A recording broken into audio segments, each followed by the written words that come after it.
economy. Data must have strong credibility.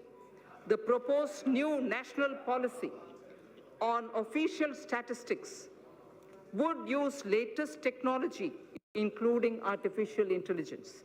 It would lay down a roadmap towards modernized data collection, integrated information portal, and a timely dissemination of information thus collected. I'm happy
to inform that India will host G20 presidency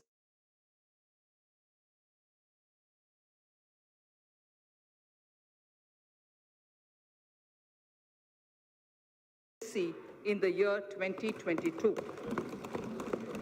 That is the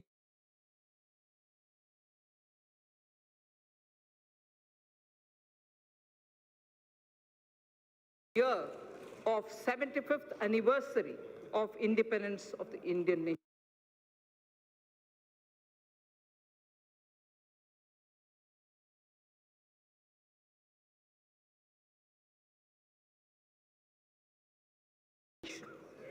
During this presidency, India would be able to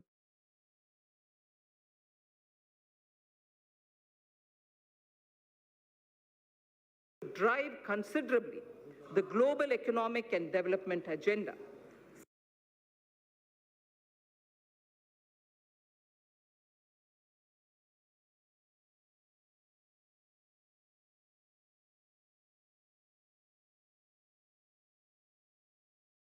For this historic occasion, I allocate a sum of 100 crore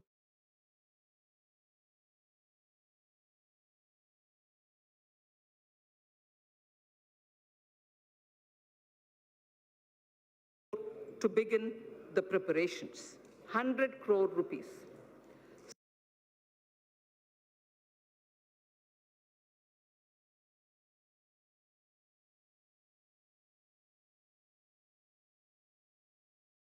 Sir, northeastern region has a very high priority in government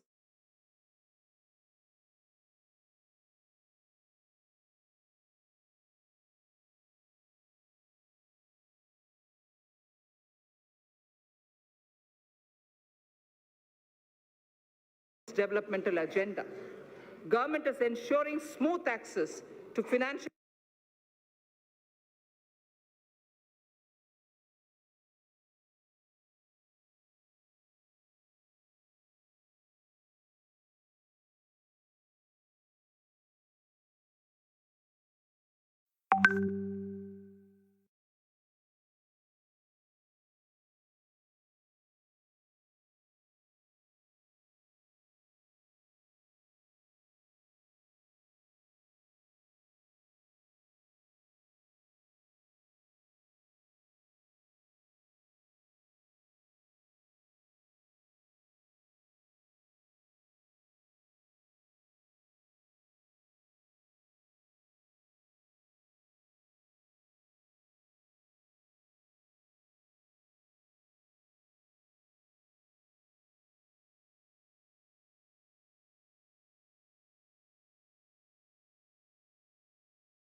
assistance from multilateral and bilateral funding agencies to help introduce innovative and global best practices. Central government has effectively used an online portal to reduce gestation period of online.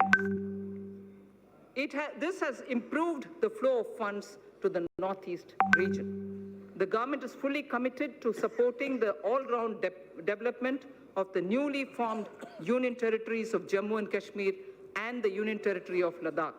Accordingly, an amount of 30,757 crore has been provided for the financial year 2020-21. An amount of 5,958 crore has been provided for the Union Territory of Ladakh. So that was one hand, which is governance. Now I come to the other, which is the financial sector.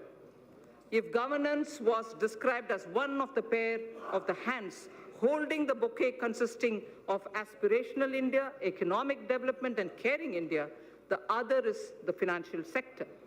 A clean, reliable, robust financial sector is critical to the economy. A clean, reliable, and robust financial sector is critical to the economy. In our efforts to achieve the US $5 trillion economy, the financial architecture should evolve. The financial architecture should keep evolving and move from strength to strength. We had earlier approved consolidation of 10 banks into 4. In the last few years, the Government of India has infused about 3,50,000 crores by way of capital into public sector banks for both regulatory and growth purposes. Governance reforms would be carried out in these banks so that they become more competitive. A few among them will be encouraged to approach capital market to raise additional capital. Sir, I wish to inform this august House that robust mechanism is in place to monitor the health of all scheduled commercial banks and that depositors' money is absolutely safe. I wish to underline this point, sir, that this August House should know that robust mechanism is in place to monitor the health of all scheduled commercial banks and that depositors' money is absolutely safe. Further, the Deposit Insurance and Credit Guarantee Corporation has been permitted to increase deposit insurance coverage for a depositor, which is now standing at 1 lakh of rupees to 5 lakh per depositor. Sir, the insurance cover for a depositor is at 1 lakh now. Now we are raising it to 5 lakh for each depositor. Sir, to strengthen the cooperative banks, amendments to the Banking Regulation Act are proposed for increasing professionalism, enabling access to capital, and improving governance and oversight for sound banking through the RBI. The limit for NBFCs to be eligible for debt recovery under the Securitization and Reconstruction of Financial Assets and Enforcement of Security Interests under the SARFAESI Act 2002 is proposed to be reduced from 500 crores to asset size 100 crores only, or loan size from existing 1 crore to 50 lakhs. Therefore, we feel many of the small NBFCs which can come for debt recovery would be far easily done for smaller companies. In the last few years, the government has taken concrete steps to bring our banking system to be robust. However, there is a need for greater private capital. Accordingly, it is proposed to sell the balance holding of Government of India's IDBI Bank to private, retail, and institutional investors through the stock exchange. There is a need, sir, to take further steps to bring in transparency and greater professionalism in public sector banks. The government will take appropriate measures towards this end. Sir, to help easy mobility while in jobs, we wish to infuse into the universal pension coverage with auto-enrollment. Also, we wish to place such mechanisms which can enable interoperability and provide safeguards for the accumulated corpus. Regulating role of PFRDAI, which is the pension regulatory body, requires strengthening. Necessary amendments would be carried out in Pension Fund Regulatory Development Authority of India Act that will also facilitate separation of NPS trust for government employees from the PFRDAI. This would also enable establishment of a pension trust by the employees other than from the government. I am confident that this will motivate citizens to plan for their old age. So this section, which I will now speak, will relate to the MSMEs. MSMEs are vital to keep the wheels of our economy moving. They also create job, innovate, and also risk takers, and they are risk takers. Several measures for the MSMEs have been taken in the past few years. There are more steps proposed in this budget also. I propose to make necessary amendments to the Factor Regulation Act 2011. This will enable NBFCs to extend invoice financing to the MSMEs through TREDS, thereby enhancing the economic and financial sustainability. Working capital credit remains a major issue for the MSMEs. It is proposed to introduce a scheme to provide subordinate debt for entrepreneurs of MSMEs. This subordinate debt to be provided by banks would count as quasi-equity and would be fully guaranteed through the Credit Guarantee Trust for medium and small entrepreneurs. The corpus of the CGT MSC would accordingly be augmented by the government. More than 5 lakh MSMEs have benefited from restructuring of debt permitted by RBI in the last year. The restructuring window was to end on 31st March 2020. Government has asked RBI to consider extending this window till 31st March 2021, one more year, so that whoever wants, they can go and approach. An app-based invoice financing loans product will be launched. This will obviate the problem of delayed payments and consequential cash flow mismatches for the MSME. Many mid-sized companies are successful domestically, but not in export markets. For selected sectors such as pharmaceuticals, auto components, and others, we propose to extend hand-holding support for technology upgradations, R&D, business strategy planning, and so on. A scheme of 1,000 crore rupees will be anchored in the Exim Bank together with the SIDBI. Both these institutions would contribute 50 crores each. This 100 crore would be achieved towards equity and technical assistance. Debt funding of 900 crores from banks would be made available. Sir, financial markets. I would like to give a few of the major steps and initiatives being taken by the government for the financial markets. Last year in my budget speech, sir, I had mentioned about deepening the bond markets. To achieve the aspirational growth rate, we would require flow of capital in our financial system. A lot of work has been done on this in consultation with the RBI. Honorable Speaker, sir, I am pleased to inform this House of the developments.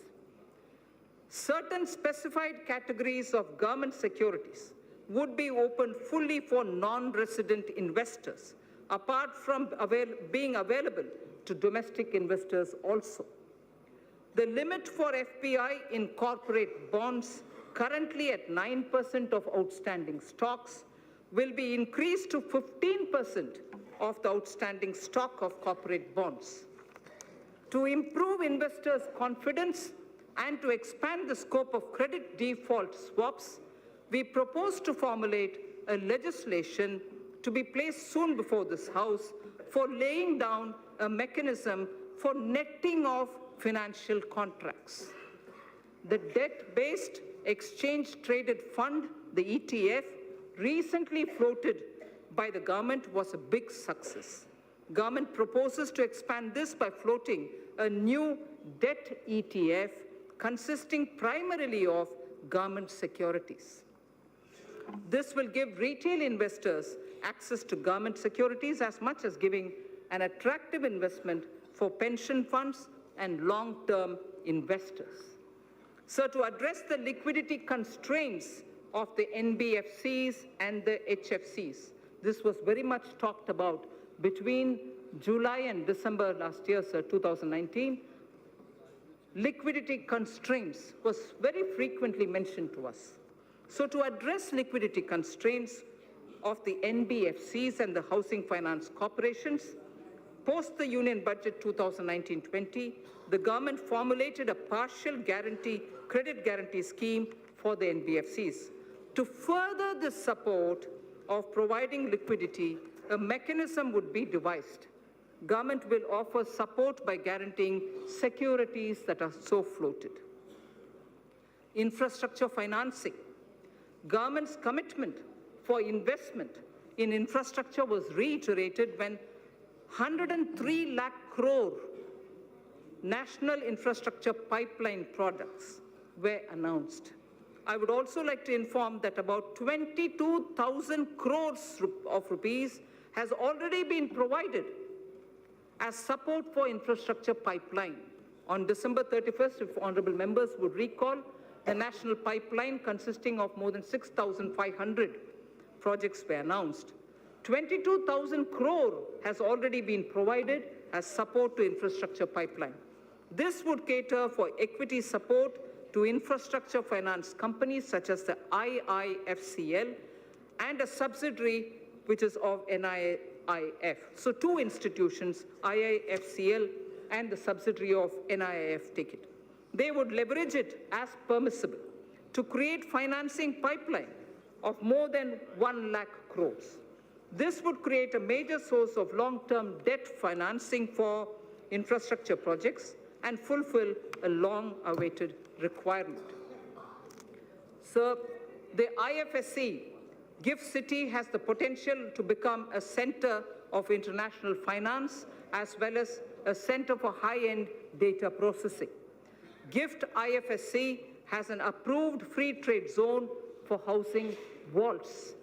It already has 19 insurance entities, 40 banking entities.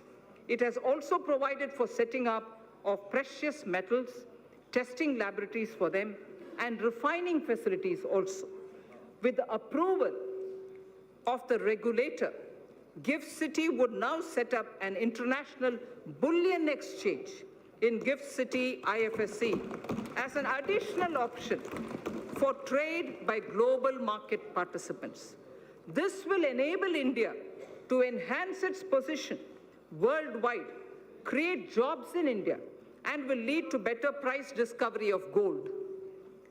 Sir, in the recent years, there has been a surge in trading volumes of Indian rupee in the offshore financial centers. The government and the RBI has taken various measures to permit rupee derivatives to be traded in the International Financial Services Center at GIFT City, Gujarat. So just a very quick word on disinvestment. Listing of companies on stock exchanges brings discipline, and it disciplines the company and provides access to financial markets and unlocks its value. It also gives opportunity for retail investors to participate in the wealth so created. The government now proposes to sell a part of its holding in the LIC by way of initial public offer. Initial public offer. Sir, fiscal management. The 15th Finance Commission has given its first report pertaining to financial year 2020-2021. In the spirit of cooperative federalism, I'm pleased to announce that we have in substantial measure accepted the recommendations of the Commission.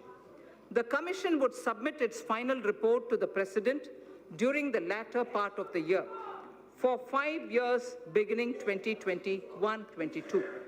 It is decided to transfer to the GST Compensation Fund balances due out of the collection of the years 2016-17 and 17-18 in 2 installments. Hereinafter, transfers to the fund would be limited only to the collection by way of GST compensation cess. A fundamental overhaul of centrally sponsored schemes and central sector schemes is necessary so that we can align them with emerging social and economic needs of tomorrow and to ensure that scarce public resources are spent optimally. Recently, there has been a debate over transparency and credibility of the projected fiscal numbers. Let me assure the House that the procedure adopted is compliant with the FRBM Act. This is also consistent with the practices hitherto followed. However, for greater clarity, I have enumerated those central government debt that are not part of the market borrowing and are used to fund the expenditure at the annex. I'd like to repeat this line, sir.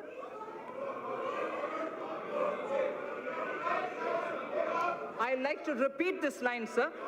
For greater clarity, I have enumerated those central government debts that are not part of market borrowing and are used to fund the expenditure at the annex. Servicing of interest and repayment of these debts, servicing of interest and repayment of these debts as hitherto done are done out of Consolidated Fund of India.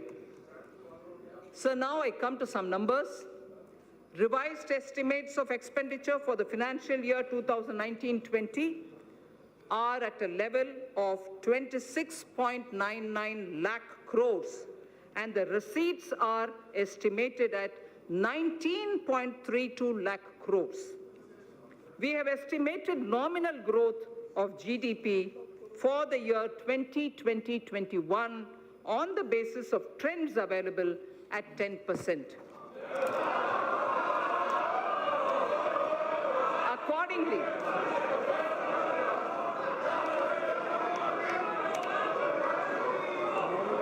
we have estimated, sir, let me finish, sir.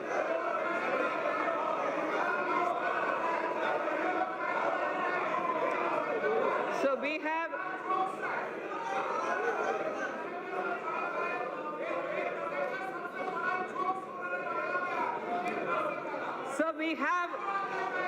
have estimated the nominal growth. We have estimated the nominal growth of GDP for year 2020-21 on the basis of trends available at 10%. Accordingly, receipts for the year 2020-21 are estimated at 22.46 lakh crores. And keeping in mind commitment of the government towards various schemes and the need for improvement of the quality of life, level of expenditure has been kept at 30.42 lakh crores. Sir, during the year, government has unfailingly worked towards keeping up capital expenditure. Actually, there is substantial enhancement. All the flagship schemes of the government have been fully provided for. Details may be seen in the annexes to the printed copy of my speech. Every budget must appropriately address the issue of fiscal deficit. Every budget must appropriately address the issue of fiscal deficit. Recently, government has undertaken very significant tax reforms for boosting investment.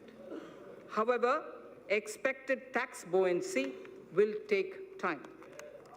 We estimate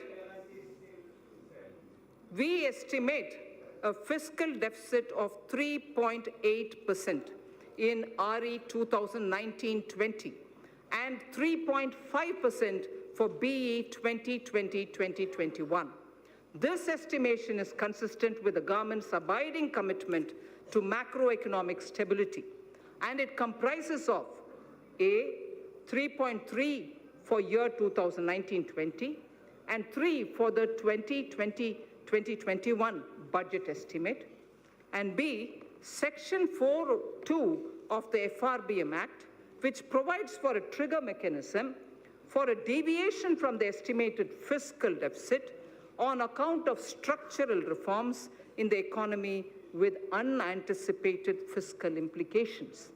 Therefore, I have taken a deviation of 0.5% consistent with the Section 4.3 of the FRBM Act, both for RE 2019-20 and BE 2020-21. Accordingly, the return path is being laid before the Parliament as a part of the medium-term fiscal policy cum strategy statement. This fiscal path commits us to the path of fiscal consolidation without compromising the needs of investment out of public funds.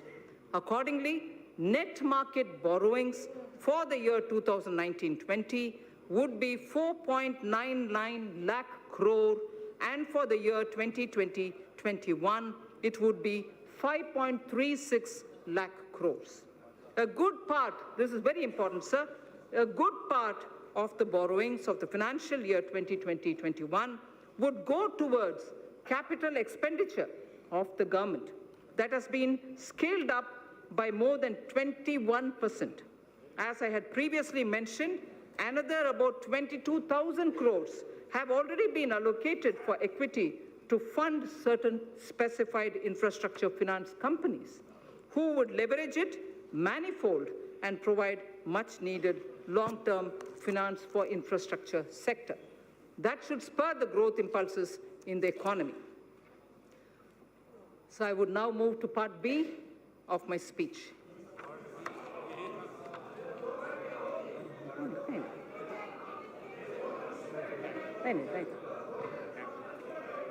Direct tax.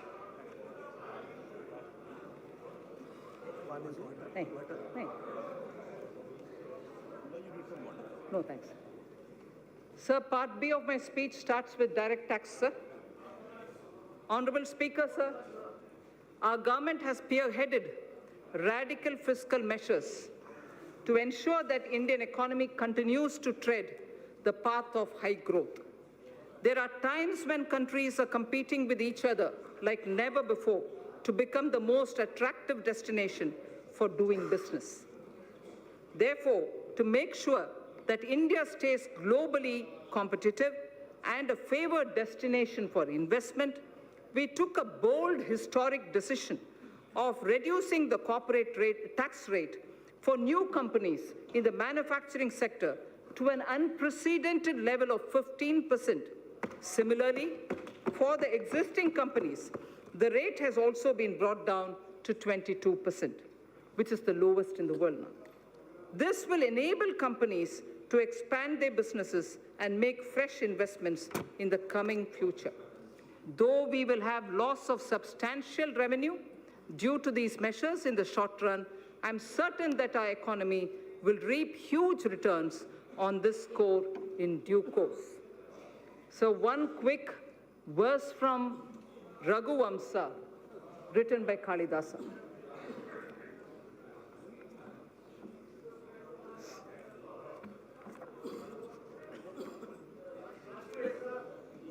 Prajanam eva bhutyartham satabhyo balim agrahit. Prajanam eva bhutyartham satabhyo balim agrahit. Sahasra gunam utsrashtam adatte hi rasam ravihi. Surya, the sun, collects vapor from little drops of water. He collects only from little drops of water. So does the king. They give back copiously. They collect these from the people only for their well-being. So the collection of taxes or the vapor from the water drops are only from small trickles, but they all go back to the people manifold. So the purpose of taxation and also the way in which it is done has been voiced even then. And this in Raghuvamsa refers to the Purvaja or the elders belonging to Ikshvaku dynasty, father of Ayodhyapati Rama, Dileepa, grandfather. It refers to Dileepa, the king. So in continuation of the reform measures already taken so far, the tax proposals in this budget will introduce further reforms to stimulate growth, simplify tax structure, bring ease of compliance, and reduce litigation. Personal income tax and simplification of taxation. So in the interim budget of 2019, our government exempted individuals having income up to 5 lakh of rupees from paying any income tax. Presently, an individual pays 20% on income between 5 lakh and 10 lakh and 30% on income between 10 lakh. That's the prevailing matrix. Further, currently the Income Tax Act is riddled with various exemptions and deductions which make compliance by the taxpayer and administration of Income Tax Act by the tax authorities a burdensome process. It is almost impossible for a taxpayer to comply with income tax law without taking the help from professionals. In order to provide significant relief to the individual taxpayers and to simplify the income tax law, I propose to bring a new simplified personal income tax regime wherein income tax rates will be significantly reduced for the individual taxpayers who forego certain deductions and exemptions. Under the new regime, sir, an individual shall be required to pay tax at the reduced rate of 10% for income between 5 lakhs to 7.5 lakhs against the prevailing 20%. So anyone who's earning between 5 to 7.5 lakhs, sir, today pays 20%. We are now reducing it in the new regime, which is devoid of exemptions, to 10% only. So 20% comes down to 10%. Sir, the next example. For income between 7.5 lakhs to 10 lakhs, I earlier said about 5 to 7.5, now I'm saying about 7.5 to 10 lakh. So for income between 7.5 lakh to 10 lakh, he or she will pay at the reduced rate of 15% only against the current prevailing 20%. Sir, similarly, for the income between 10 lakhs to 12.5 lakhs, presently the tax is 30%. For income between 10 lakh to 12.5 lakh, the present prevailing rate is 30%. That is now being brought down to 20% only. Sir, the income between, I spoke about 10 to 12.5 lakhs. Now, 12.5 lakhs to 15 lakhs will be taxed. At the moment, 12.5 to 15 lakhs is taxed at 30%. Now, those earning between 12.5 lakhs to 15 lakhs will be charged at 25% only. Sir, incomes above 15 lakhs will be continued at 30%, but no exemptions at all. Those earning up to 5 lakhs shall not pay any tax either in the old regime or in the new regime. So the proposed tax structure will provide significant relief to taxpayers and more so to those in the middle class.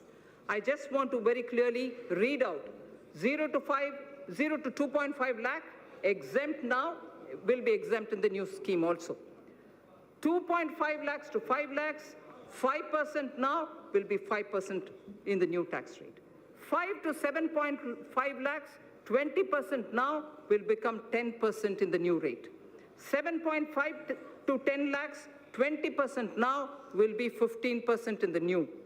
10 to 12.5 lakh, 30% now will now come to 20%. 12.5 to 15 lakh, 30% now, 25% in the new rate. Above 15 continues at 30%. In the new tax regime, sir, substantial tax benefit will accrue to a taxpayer depending upon the exemptions and deductions claimed by him. For example, just to make it clear, for example, a person earning 15 lakh of rupees in a year and not availing any deductions whatsoever will pay 1,95,000 as compared to 2,73,000 that is paying now in the old regime.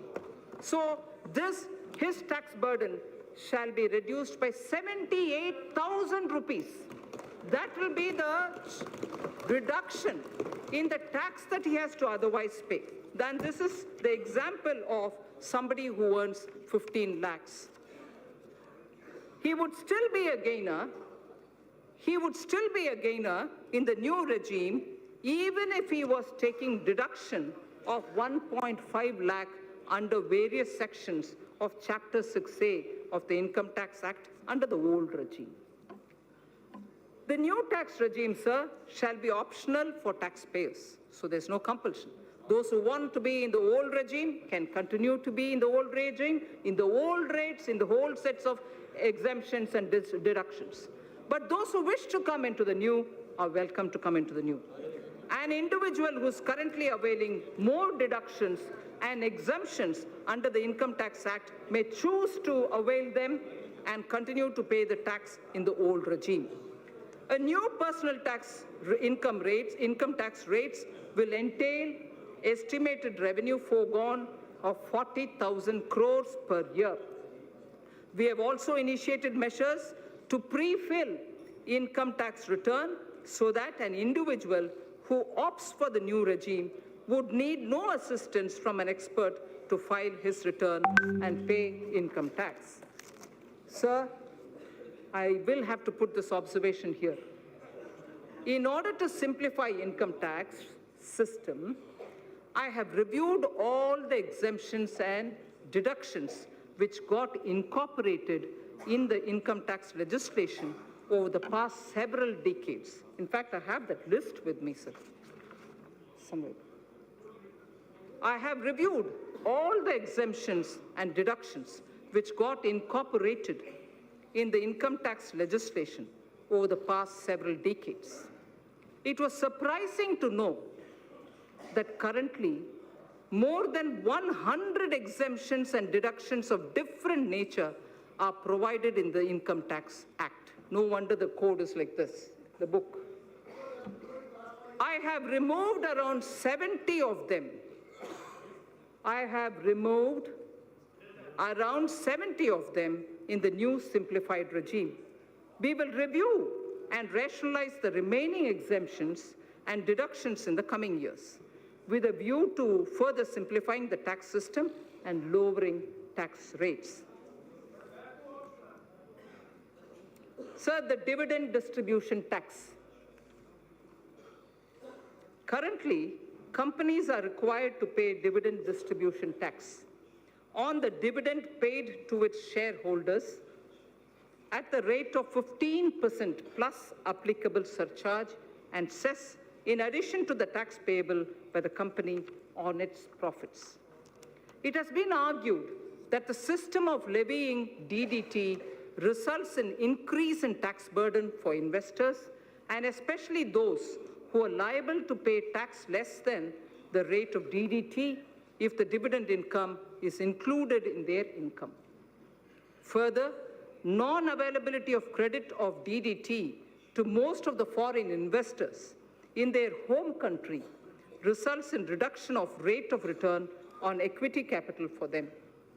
In order to increase the attractiveness of the Indian equity market and to provide relief to a large class of investors, I propose to remove the DDT and adopt the classical system of dividend distribution tax, under which companies would not be required to pay DDT. The dividend shall be taxed only in the hands of the recipients at their applicable rates. Further, in order to remove the cascading effect, I also propose to allow deduction for the dividend received by holding company from its subsidiary. The removal of DDT will lead to estimated annual revenue foregone of 25,000 crores. This is another bold move, sir, which will further make India an attractive destination for investment. Sir, concessional rate for electricity generation companies. In order to give boost to the manufacturing sector, new provisions were introduced in September 2019, offering a concessional corporate tax rate of 15% to the newly incorporated domestic companies in the manufacturing sector, which start manufacturing by March 31st, 2023, the corporate rate cut which happened in September. In order to attract investment in power sector, I propose to extend the concessional corporate tax rate cut down to 15% to new domestic companies engaged in the generation of electricity as well. So that corporate rate, which came down to 15% for the new manufacturing companies, will now be available even for power generation companies too. So tax concession for foreign investments. In order to incentivize the investment by foreign sovereign wealth funds of foreign governments in the priority sector, I propose to grant 100% tax exemption to their interest, dividend, and capital gains income in respect of investment made in infrastructure and other notified sectors before 31st March 2024, with a minimum lock-in period of 3 years. Honorable Speaker, sir, in order to make available foreign funds at lower cost, I propose to extend the period of concessional withholding rate of 5% under Section 194 LC for interest payment to non-residents in respect of monies borrowed and bonds issued up to 30th June 2023. I also propose to extend the period up to 30th June 2023 for lower rate of withholding of 5% under Section 194 LD for interest payment to foreign portfolio investors and qualified foreign investors in respect of bonds issued by Indian companies and government securities. I further propose to extend the concessional rate of withholding of 5% under Section 194 LD to the interest payment made on the municipal bonds. In order to incentivize listing of bonds at IFSC exchange, I propose to further reduce the withholding rate from 5% to 4% on interest payment on the bonds listed on its exchanges. Startups. Startups have emerged as an engine of growth for our economy. Over the past year, our government has taken several measures to handhold them and support their growth. During their formative years, startups generally use employee stock option plan, the ESOP, to attract and retain highly talented employees. ESOP is a significant component of compensation for these employees. Currently, ESOPs are taxable as perquisites at the time of exercise. This leads to cash flow problem for the employees who do not sell the shares immediately and continue to hold the same for long term. In order to give a boost to the startup ecosystem, I propose to ease the burden of taxation on the employees by deferring the tax payment by 5 years or till they leave the company or when they sell their shares, whichever is the earliest. Further, an eligible startup having turnover of up to 25 crores is allowed a deduction of 100% of its profits for 3 consecutive assessment years out of 7 years. If the total turnover does not exceed 25 crore rupees. In order to extend this benefit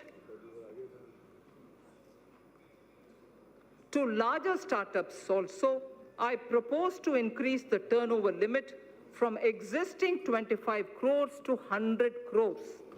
Moreover, considering the fact that in the initial years, a startup may not have adequate profit to avail this deduction, I propose to extend the period of eligibility for claim of deduction from the existing 7 years to 10 years. So the corporate rate cut in September has led to a lot of cooperatives who are asking for level playing field. Cooperative societies play an extremely important role in our economy in facilitating access to credit, procurement of inputs, and marketing of products to their members. These cooperatives are currently taxed at the rate of 30% with surcharge and cess. As a major concession, and in order to bring parity between cooperative societies and corporates, I propose to provide an option to the cooperative societies to be taxed at 22% plus 10% surcharge and 4% cess with no exemption or deductions. Further, I also propose to exempt these cooperative societies from alternative minimum tax, the AMT, just like companies under the new tax regime are exempted from minimum alternative tax, the MAT. MAT for corporate tax, corporates were removed, and similarly now AMT for the cooperatives is also being moved. Medium and small and micro enterprises, the MSMEs, currently businesses having turnover of more than 1 crore rupees are required to get their books of accounts audited by an accountant. In order to reduce the compliance burden on small retailers, traders, shopkeepers who comprise the MSME sector, I propose to raise by 5 times the turnover threshold for audit from the existing 1 crore to 5 crore. So up to 5 crore, there wouldn't be a requirement for auditing of their accounts. Further, in order to boost less cash economy, I propose that the increased limit shall apply only to those businesses which carry out less than 5% of their businesses and business transactions in cash. So we wish to move to greater digitization. Affordable housing. For realization of the goal of housing for all and affordable housing, in the last budget, I had announced an additional deduction of up to 1,50,000 rupees for interest paid on loans taken for the purchase of an affordable house. The deduction was allowed on housing loans sanctioned on or before 31st March 2020.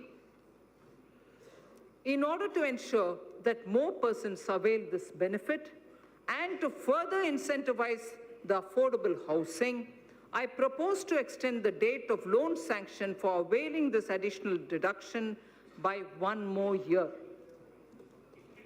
Further, in order to boost the supply of affordable houses in the country, a tax holiday is provided on the profits earned by developers of affordable housing projects approved by 31st March 2020. In order to promote the affordable housing projects, I propose to extend the date of approval of affordable housing projects for availing the tax holiday by 1 more year again. I propose to extend the date of approval of affordable housing projects for availing this tax holiday by 1 more year. So next is the concession to real estate transactions. Currently, while taxing income from capital gains, business profits, and other sources in respect of transactions in real estate, if the consideration value is less than the circle rate by more than 5%, the difference is counted as income both in the hands of the purchaser and the seller. In order to minimize hardship in the real estate transaction and provide relief to the sector, I propose to increase the limit from 5% to 10%. Charity institutions. Acknowledging the important role played by the charitable institutions in the society, the income of these institutions is fully exempt from taxation. Further, donations made to these institutions are also allowed as deduction in computing taxable income of the donor. Currently, a taxpayer is required to fill the complete details of the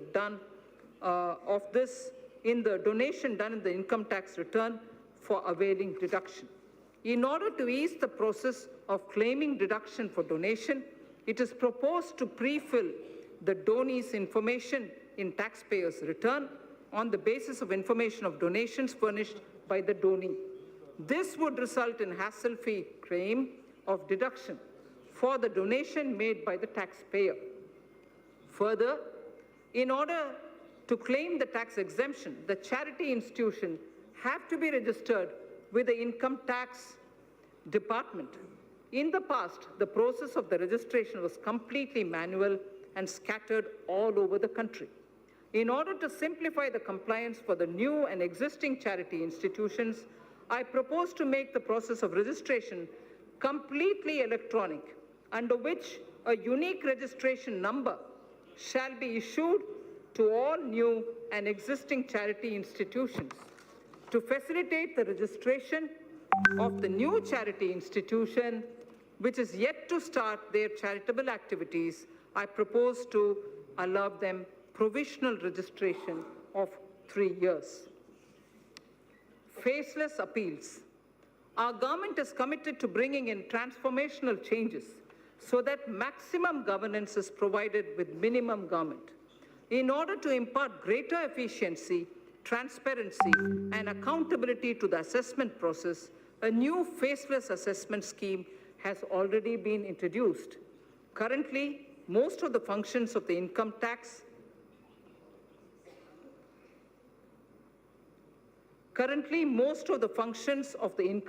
department, starting from the filing of return, processing of returns, issuance of refunds, and assessment, are performed in the electronic mode without any human interface. In order to take the reforms initiated by the department to the next level and to eliminate human interface, I propose to amend the Income Tax Act so as to enable faceless appeal on the lines of faceless assessment. So faceless assessment was done, now faceless appeals will also be possible. Sir, Honorable Speaker, Vivad Se Vishwas scheme. Vivad Se Vishwas scheme. No dispute, but only trust scheme. If I can say it in English, no dispute, but trust scheme. Vivad Se Vishwas scheme. Sir, in the past, our government has taken several measures to reduce tax litigations. In the last budget, Sabka Vishwas scheme was brought in to reduce litigation in indirect taxes. It resulted in settling over 1,89,000 cases. Currently, there are 4,83,000 direct tax cases. 4,83,000 direct tax cases pending in various appellate forums, Commissioner of Appeals, Income Tax Appellate Tribunal, High Court, Supreme Court, and so on. This year, I propose to bring a scheme similar to the indirect tax Sabka Vishwas scheme for reducing the litigation even in the direct taxes. Under the proposed Vishwas Se Vivad Se Vishwas scheme, a taxpayer would be required to pay only the amount of disputed tax and will get complete waiver of interest and penalty provided he pays by 31st March 2020. Those who avail this scheme after 31st March 2020 will have to pay some additional amount, but even then they can come in. The scheme will remain open till 30th June 2020. So the first thing is 31st March 2020, where you just pay the disputed tax amount, no penalty, no interest. In case you don't do it before that, you move over to 30th June, but where you pay some additional amount. Taxpayers in whose cases appeals are pending at any level can benefit from this scheme. I hope that taxpayers will make use of this opportunity to get relief from vexatious litigation process. So losses of merged banks. As part of consolidation of the financial sector, our government has brought out schemes for merger and amalgamation of public sector banks in order to ensure that amalgamated entities are able to take the benefit of unabsorbed losses and depreciation of the amalgamated entities. I propose to make necessary amendments to the provision of the Income Tax Act. Taxpayers' Charter. I mentioned it briefly in Part A. Any tax system requires trust between taxpayers and the administration. This will be possible only when taxpayers' rights are clearly enumerated. Towards this end, and with the objective of enhancing the efficiency of delivery system of the Income Tax Department, I propose to amend the provisions of the Income Tax Act to mandate the Central Board of Direct Taxes, CBDT, to adopt a taxpayer's charter. The details of the contents of the charter will be notified soon. Instant PAN through Aadhaar. In the last budget, I had introduced the interchangeability of PAN and Aadhaar, for which necessary rules were already notified. In order to further ease the process of allotment of PAN, soon we will launch a system under which PAN shall be instantly allotted online on the basis of Aadhaar without any requirement for filling up of detailed application form. Sir, our government brought in the GST as a historic reform of the indirect taxes in 2017. We also took a path-breaking step of simplifying and rationalizing corporate tax in September 2019. More importantly, we offered a rate of corporate tax which perhaps is the lowest in the world. Continuing on this path, we have now put the personal income tax at its lowest ever rate and totally removed the DDT at the company's hands. Further, the direct taxes are now the lowest, simplest, and the smoothest.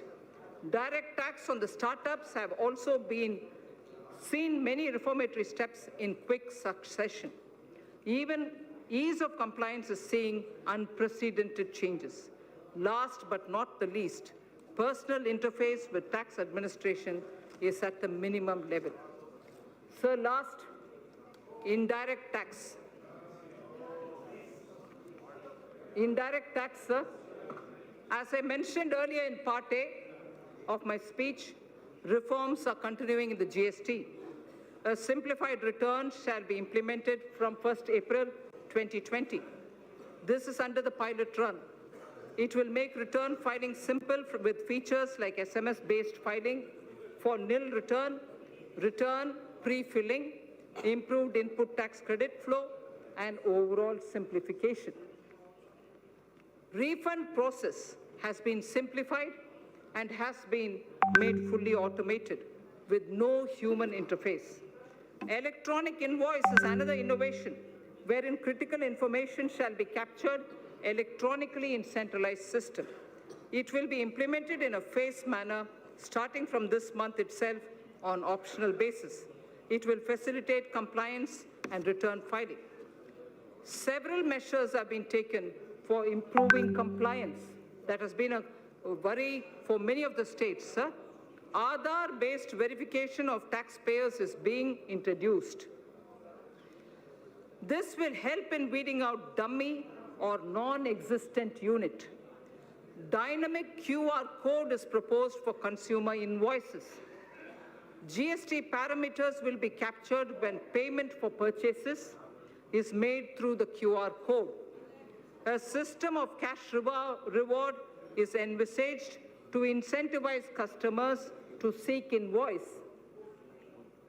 Deep data analytics and AI tools are being used for crackdown on GST input tax credit refund, and other frauds, and to identify all those who are trying to game the system.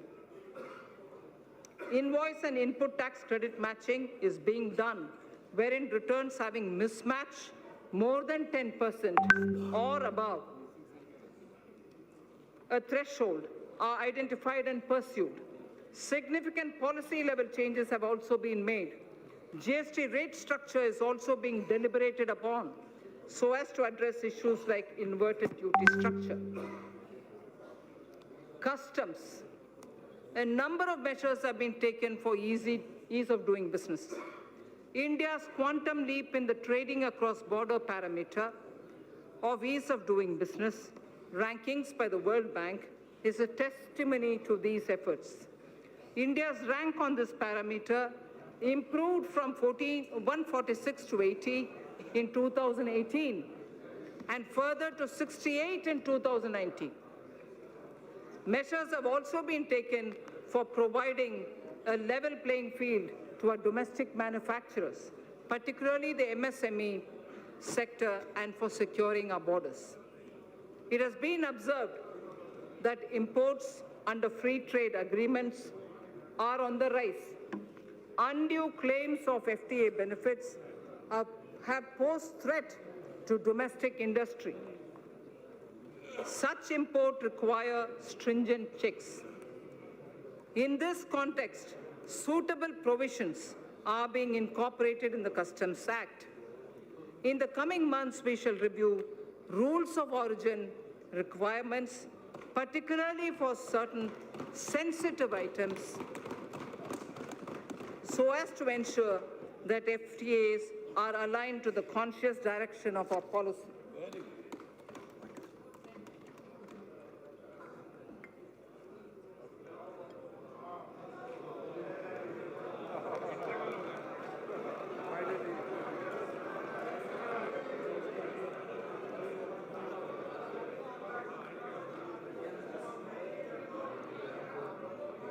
Speaker, sir, we are also strengthening provisions relating to safeguard duties, which are applied when surge in imports causes serious injury to domestic industry. Amended provisions shall enable regulating such surge in imports in a systematic way. The provisions for checking dumping of goods and imports of subsidized goods are also being strengthened for ensuring level playing field for domestic industry. These changes are in line with international best practices. Exemptions from customs duty have been given in the public interest from time to time. However, a number of these have outlived their utility or have become outdated. On review, certain exemptions are being withdrawn. Remaining customs duty exemptions shall be comprehensively reviewed by September 2020 for taking a view on their relevance. I propose to crowdsource suggestions for such reviews. Suggestions would also be invited in respect of the customs laws and procedures for aligning them with the needs of changing times. Sorry.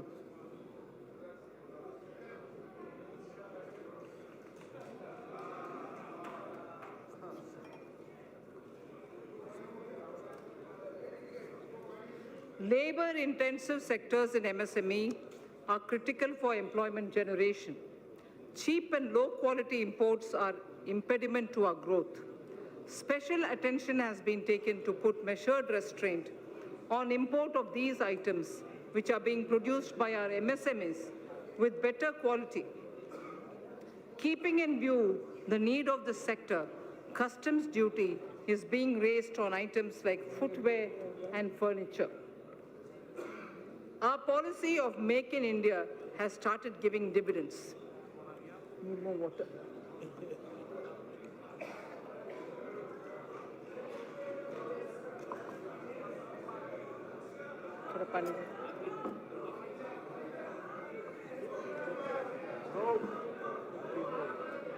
Our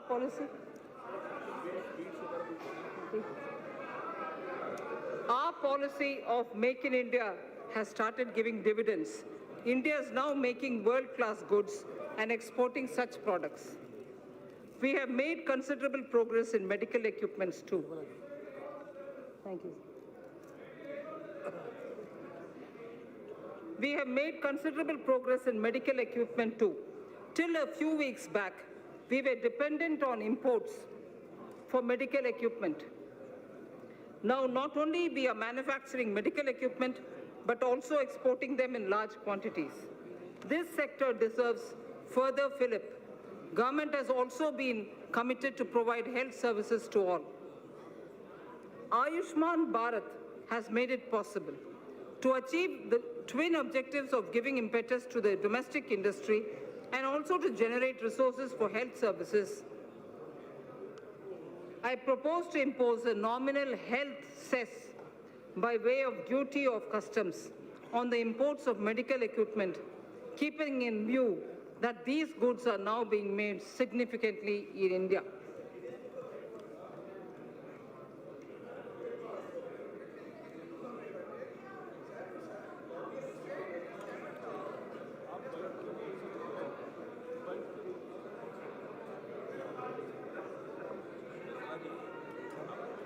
I'm fine.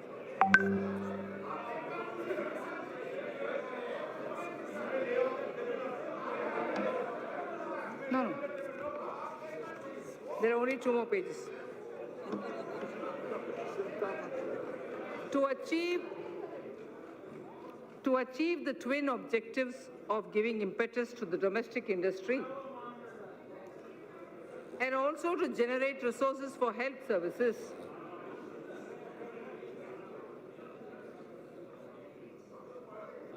I propose to impose a nominal health cess.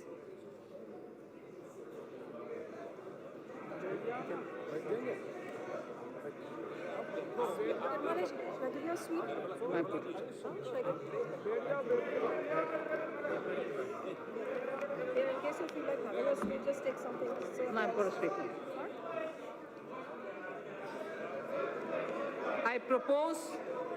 I propose to impose a nominal health cess by way of duty of customs on the import of medical equipment. Keeping in view that these goods are now being made significantly in India, the proceeds of this cess shall be used for creating infrastructure. So I think I will lay the rest of the pages, sir. Please consider as read. Thank you.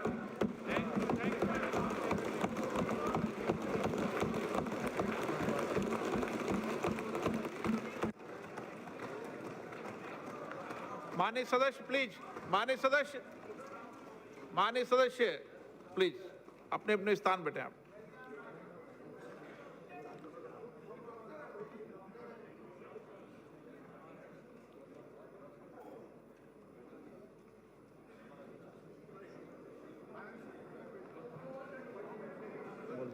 Item number 3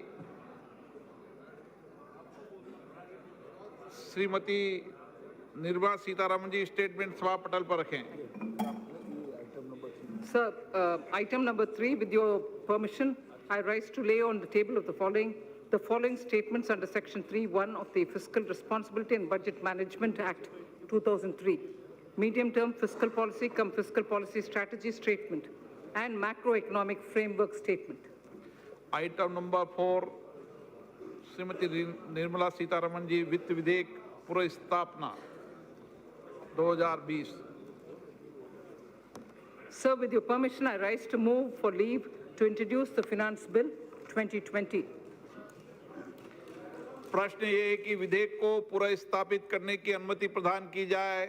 जो सदस्य इसके पक्ष में हाँ गए, जो सदस्य विरोध में ना गए, मेरे विचार में निर्णय हाँ वालों के पक्ष में हुआ, हाँ वालों के पक्ष में हुआ, अनुमति प्रदान की जाती है। माननीय मंत्री जी, अब विधेयक पुनर्स्थापित। Sir, I introduce the bill. सभा की कार्रवाई सोमवार दिनांक 3 फरवरी 2020 को सुबह 11 बजे तक के लिए स्थगित की जाती है।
Thank you.